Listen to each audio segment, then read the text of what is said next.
Температурата е 20 градуса цяло и 9. Влажността е 56,4.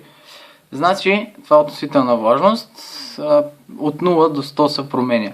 Сега ще духна на този датчик, за да видиш как се променя влажността и температурата.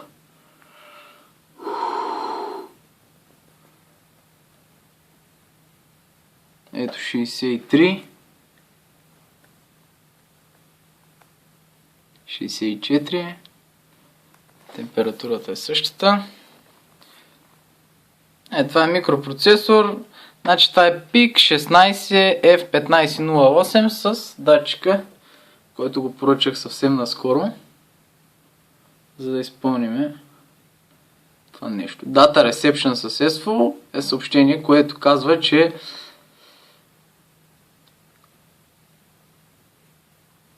данните са приети успешно, нали? Датчика праща успешно информацията. И това е общо взето. Само очаквам трансмитерчетата, за да мога да го предаваме по радиосигнал. Това е платката, която е експериментална в момента, за да тествам софтуера. Софтуера, както виждаш, работи перфектно. Значи предвидил съм на това оранжевото са данните. Предвидил съм, ако нещо крашне кода, примерно аз го симулирам така, махам данните и туалет индикира Watchdog Timer Reset.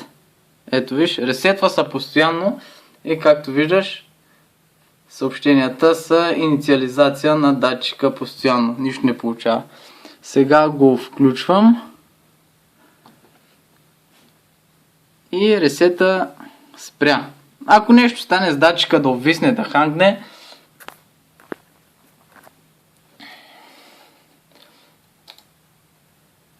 процесора рестартира и данните почват да се получават отново. В смисъл дори да забие нещо, Watchdog Timer ресетва и всичко се оправя. На този етап е това кода, четеме данните, четеме влажност, четеме температура. В бъдеще най-скоро ще ги пращаме. Добре, това е за тебе. Да видиш, че нещата се получават.